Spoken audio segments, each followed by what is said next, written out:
ఓం నమః శివాయ. ఓం నమో నారాయణాయ. ఓం శ్రీ స్వర్ణాకర్షణ కాల భైరవాయ నమో నమః. నరదృష్టి నివారణ కాల భైరవాయ నమో నమః. ఓం సూర్య అరిష్టేతు సంప్రాప్తే సూర్య పూజాంచ కారయేత్. సూర్య ధ్యానం ప్రవక్ష్యామి ఆత్మదోషపీడోప ఉపశాంతయే. హరి ఓం.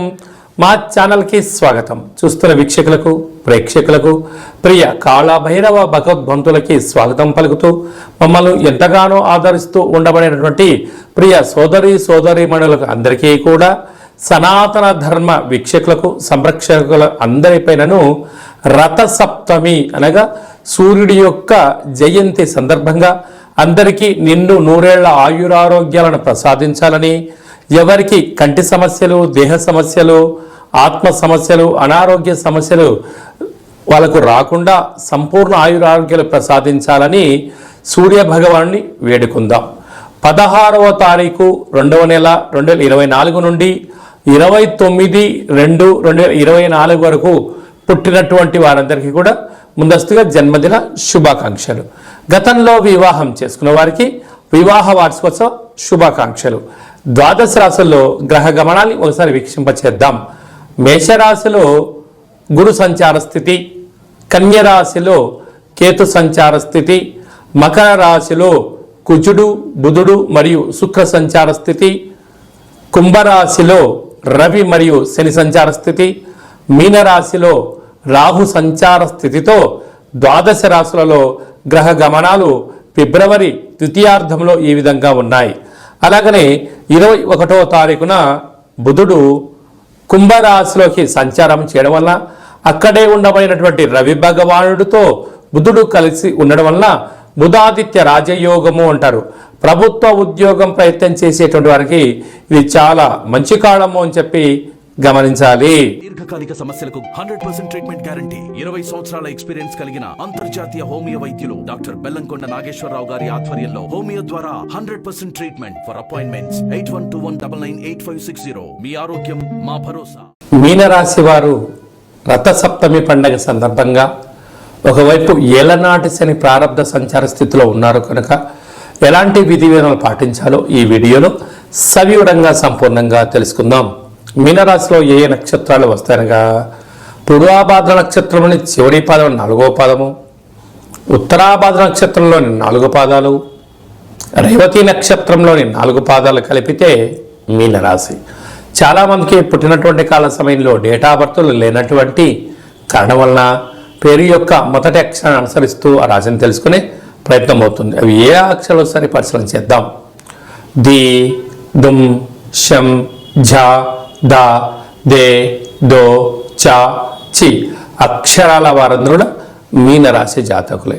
మీనరాశి యొక్క అధిపతి దేవగురు బృహస్పతి.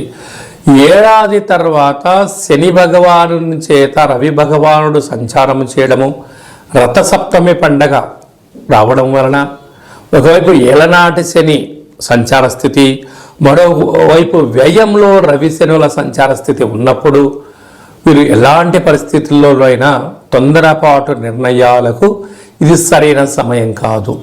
దూర వాయు జల ప్రయాణాలతో చేసేటప్పుడు ఎన్నో జాగ్రత్తలు అవసరం. మితిమీరిన వేగం ప్రమాదకరం.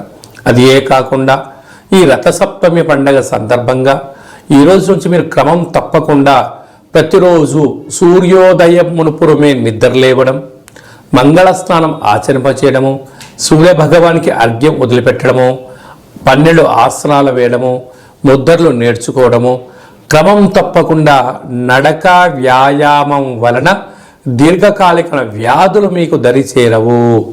ఆరోగ్యంగా ఉండే మానవ ప్రయత్నం అవసరం. మన దగ్గర ఎంత సంపద ఉంది అనే దానికన్నా మనం ఎంత ఆరోగ్యంగా ఉన్నాము అనేదే ప్రధానంగా ఇంపార్టెన్స్ మీనరాశి జాతకులు ఇచ్చి తీరాలి. వీలైనంత వరకు నవగ్రహాలలో సూర్య భగవానునికి ఎర్రటి మందార పుష్పాల చేత, గులాబీ పుష్పాల చేత అర్చన చేయడం వలన శత్రువులు, రుణ, రోగ సమస్యలు తొలగిపోతాయని చెప్పి గమనించాలి. రాశిలోనే రాహు సంచార స్థితి ఉండడం వలన తొందరపాటు నిర్ణయాలకు సరైన సమయం కాదు. అప్పులు ఇచ్చి పుచ్చుకునే వ్యవహారంలో ఎంతో జాగ్రత్త అవసరం. విశేషంగా సప్తమ స్థానంలో కేతు సంచార స్థితి ఉండడం వలన ప్రేమికుల మధ్య, భార్యాభర్తల మధ్య కొత్త నూతన వ్యాపార కార్యం ప్రారంభించాలి అనే ఆలోచన రావడము యోగదాయకం. లాభస్థానంలో కుజ బుధ శుక్ర సంచార స్థితి, రియల్ ఎస్టేట్లు, గృహాలు, వాహనాలు, భవనాలు, క్రయ విక్రయాలు యోగదాయకం. కనుక మీ జన్మ నక్షత్రం రోజున, ఈ రథసప్తమి రోజున, అష్టమి తేదీన దేవతారాధన వలన మీకు మనశ్శాంతి కలుగుతుంది అని చెప్పి గమనించాలి.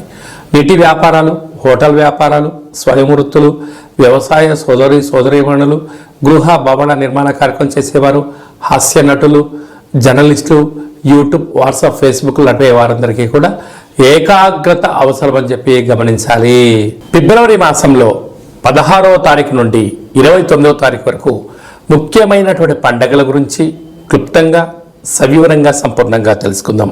16వ తారీఖున మాఘమాస శుద్ధ సప్తమి, రథసప్తమి కనుక సూర్య భగవానుడి యొక్క ఆరాధన, సూర్య ఆరాధన చేయడం, సూర్య భగవానుడికి అర్ఘ్యం వదిలిపెట్టడము, మనము స్వామివారికి ఆసనాలు, ముద్రలు వేయడం వలన సంపూర్ణ ఆయురారోగ్యాలు మనకు ప్రసాదించడం జరుగుతుంది. అంటే కేవలం ఈ రథసప్తమి రోజే కాకుండా ప్రతిరోజు సూర్య నమస్కారం చేసుకోవడం, ప్రతిరోజు ముద్రలు వేయడం, ఆసనాలు వేయడం వల్ల సంపూర్ణ ఆయురారోగ్యాలు ఉంటాయని చెప్పి గమనించాలి. 17వ తారీఖున మాఘమాస శుద్ధ అష్టమి శనివారం, కృత్తికా రోహిణి నక్షత్ర సందర్భంగా అసితాంగ కాలభైరవ స్వామిని పూజించాలి. 24వ తారీఖున మాఘ పూర్ణిమ, మాసానా మాఘమాసం అంటారు. మాఘమాసంలో పూర్ణిమకు చాలా ప్రత్యేకత ఉంటుంది. నదీ స్నానము, సముద్ర స్నానము, దానము యోగదాయకము. అలాగనే మనకు 27వ తారీఖున మాఘమాస బహుళ అష్టమి మంగళవారము. ఈ 3 అంటే శుద్ధాష్టమి, బహుళాష్టమి, పూర్ణిమ, ఈ 3 విశిష్టమైన పండుగలంతా కూడా ఫిబ్రవరి నెలలో ద్వితీయార్థంలో రావడం వలన అసితాంగ కాళభైరవ స్వామి వారిని పూజించడం వలన సంపూర్ణమైన అష్ట కష్టాలు తొలగిపోతాయి, అష్ట ఐశ్వర్యాలు కలుగుతాయని చెప్పి గమనించాలి. కనుక కాళభైరవ స్వామి నామస్మరణ, ఇంట్లో కూష్మాణ దీపము, కాళభైరవ దీపము, ముడుపు కట్టడము యోగదాయకం.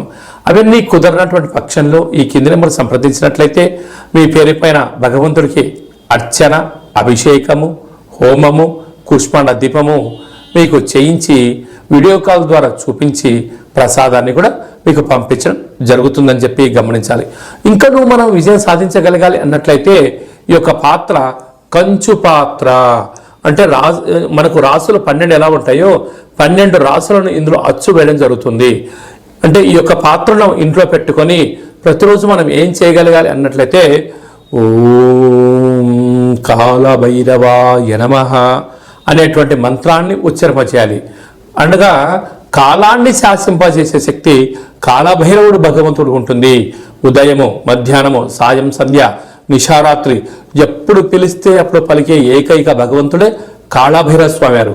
కాళభైరవ స్వామి వారిని పూజించడం, స్మరించడం వల్ల సకల భూత, ప్రేత, పిశాచ, సకల దుష్టగ్రహాలు, నరదృష్టి గ్రహాలు, సంపూర్ణమైనటువంటి అష్ట కష్టాలన్నీ తొలగిపోయి అష్టైశ్వర్యానికి స్వాగతం పలకడము, సకల ప్రయోగాలు, దుష్ట ప్రయోగాలు కూడా తొలగిపోతాయని చెప్పి గమనించాలి.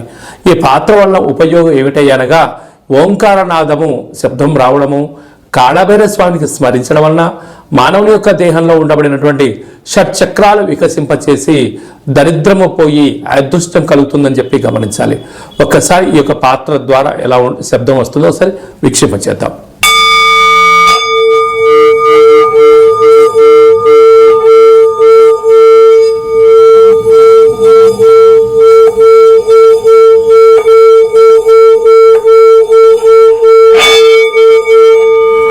ఇలాగా ఓంకార శబ్దాన్ని మనం చూసాం. అలాగా శబ్దద్వర్థం వలన సకల అష్ట కష్టాలు తొలగిపోతాయి, అష్టైశ్వర్యాలు కలుగుతాయని చెప్పి గమనించాలి. ఈ యొక్క కంచు పాత్రతో పాటు ఒక కాళభైరవ స్వామి యొక్క పిరమిడు, డాలరు, కంకణము, విగ్రహము, అలాగే మీకోసం ప్రత్యేకంగా కాళభైరవ హోమాన్ని ప్రత్యక్ష ప్రసారంగా వాట్సాప్ కాల్ ద్వారా చూపించి మీకు అందజేయడం జరుగుతుంది. మీ పేరు పైన కూష్మాండ దీపం కూడా పెట్టడం జరుగుతుంది. ఆసక్తి గలవారు ఈ కింద నెంబర్ని సంప్రదించవచ్చు. అలాగే మీ వ్యక్తిగత జాతకం తెలుసుకోవాలనుకుంటున్నారా? మీరు పుట్టినటువంటి తేదీ, నెల, సంవత్సరం, పుట్టిన సమయం రాసి పంపించినట్లయితే 100 సంవత్సరాల జాతకాన్ని రాసి పంపించి మీరు పుట్టినప్పుడు గ్రహ గమనాలు ఎలా ఉన్నాయి, ప్రస్తుతం ఎలా ఉంటున్నాయి, రాబోయే కాలం ఎలా ఉంటున్నాయో సవివరంగా సంపూర్ణంగా మీకు తెలియజేయడం జరుగుతుంది. అలాగే చాలామందికి డేటా ఆఫ్ బర్త్లు లేనటువంటి వాళ్ళు ఎవరైనా ఉన్నట్లయితే మీ పేరు యొక్క మొదటి అక్షరాన్ని అనుసరిస్తూ ఆ రాశిని తెలియచేస్తూ కాళభైరవ ఉపాసన చేత భూత భవిష్యత్ వర్తమానాన్ని తెలియచేస్తూ మీ జాతకం చెప్పించుకున్న ప్రతి ఒక్కరికి కూడా మన యొక్క కాళభైరవ స్వామి యొక్క దేవాలయంలో అర్చన అభిషేక హోమ కార్యక్రమాలను కూడా చూపించి మీతో స్వామివారికి నమస్కారం పెట్టించడము, స్వామివారికి ఆశీస్సులు మీకు ప్రసాదింపజేయడం జరుగుతుంది అని చెప్పి గమనించాలి. ఆసక్తి గలవారు అపాయింట్మెంట్ తీసుకొని సంప్రదించగలరు. అలాగే మీ అబ్బాయికి కానీ అమ్మాయికి కానీ ఎంత ప్రయత్నం చేసినా వివాహం అవ్వడం లేదా, ఎందుకు అవ్వట్లేదో తెలుసుకొని వచ్చినటువంటి జాతకము వధూవరుల జాతకాలు జాతక పొంతన చూసి వీరికి వివాహ యోగము సంతాన యోగము ఎలాంటి యోగాలు ఉన్నాయో తెలియజేయడం జరుగుతుంది. అలాగే గతంలో వివాహమైన దంపతులు తరచూ గొడవ పడుతున్నారా, వారి జాతకంలో కానీ పేర్లో కానీ ఏమైనా స్వల్పమైన మార్పులు చేయడం వలన వాళ్ళు పార్వతీ పరమేశ్వరులాగా కలిసి ఉండేటువంటి ఆధ్యాత్మిక సలహాలు సూచనలు కూడా ఇవ్వడం జరుగుతుంది. అలాగనే మీకు అబ్బాయి కానీ అమ్మాయి కానీ పుట్టినప్పుడు ఎలాంటి పేర్లను పెట్టాలో మీకు తెలియజేయడం కూడా జరుగుతుంది. చాలామందికి కాళభైరవ మంత్ర సాధన ఎలా చేసుకోవాలి, కాళభైరవ స్వామి ఆశీస్సులు ఎలా పొందాలి అనుకుంటున్న వారందరికీ కూడా మన యొక్క దేవాలయంలో కాళభైరవ స్వామి యొక్క మంత్ర ఉపదేశం ఇవ్వడము, కాళభైరవ స్వామి ఆశీస్సులు ఎలా పొందాలో సవివరంగా సంపూర్ణంగా తెలియజేయడం జరుగుతుంది. అనేక మందికి మీరు పుట్టినటువంటి రోజున మ్యారేజ్ డే రోజున మీరు అర్చన అభిషేకం చేయించుకోవాలనుకుంటున్న వారందరికీ కూడా మన యొక్క కాళభైరవ స్వామి యొక్క దేవాలయంలో మీ పేరు పైన స్వామివారికి అభిషేకము అర్చన కాళభైరవ హోమం కూడా చేయించడం జరుగుతుంది. అలాగే అన్నప్రసాద వితరణ కూడా చేయడం జరుగుతుంది. ప్రధానంగా అందరికీ వ్యక్తిగత నరుడు యొక్క దృష్టికి నల్లటి నాపర ఎలా బద్దలవుతుంటుందో మీ అందరికీ కాళభైరవ స్వామి వారి యొక్క రుద్రాక్షని మీకు నరదృష్టి నివారణ ప్రసాదంగా పంపించడం జరుగుతుంది. కనుక ఆసక్తి గలవారు ఈ కిందములు సంప్రదించి నరదృష్టి రుద్రాక్షను సంపాదించి ఆ యొక్క దుష్టగ్రహాన్ని దూరం చేసుకొని అదృష్ట లక్ష్మికి స్వాగతం పలకగలరు. అందరిపైనను కాళభైరవ స్వామి యొక్క ఆశీస్సులు అసితంగా కాళభైరవ స్వామికి ఆశీస్సులు ఉండాలని కోరుకుంటూ ఆశీర్వచనం. ఓం కాళకాలాయ విద్మహే కాళాతీతాయ ధీమహి తన్నో శ్రీ స్వర్ణాకర్షణ కాళభైరవ ప్రచోదయాతు. అందరికీ నరదృష్టి నివారణ కలగాలని, అందరికీ చల్లని చూడు ప్రసాదించాలని కాళభైరవ స్వామి వేడుకుందాం. ఈ వీడియో మీకు నచ్చినట్టయితే లైక్ చేయండి, షేర్ చేయండి, మా ఛానల్ని సబ్స్క్రైబ్ చేసుకోండి, పైన ఆల్ అనే బటన్ కూడా తెలియచేయండి. ఈ భక్తి సమాచారాన్ని మీరు ఎవరి గురించి క్షేమం ఆలోచన చేస్తున్నారో, మీ క్షేమం గురించి ఎవరు ఆలోచన చేస్తున్నారో ఈ భక్తి సమాచారాన్ని చేరవేసి కాళభైరవ స్వామి ఆశీస్సులు పొందగలరు.